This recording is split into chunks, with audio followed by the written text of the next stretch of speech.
হাসরের ময়দানে নবীজি নিজের পিঠ মোবারক চাদর সরাইয়া ফেলবেন আর উম্মতকে দেখায় বলবেন, উম্মত দেখ না, আমার পিঠ চালনির মতো ছিদ্র ছিদ্র।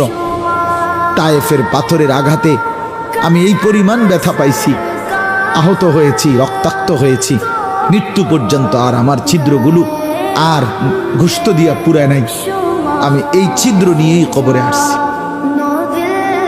আমার 23 বছরের এই কষ্ট, এই আমানত, আমার উহুদের দান শহীদ, আমার পেটে পাথর বাঁধা, আমার সাহাবীদের এই শাহাদাত, আমার বেলালের এত কষ্ট, খাব্বাবের এত জুলুম নির্যাতন সহ্য করা, বিনিময় উম্মত কি নিয়ে আস, কি নিয়ে আস?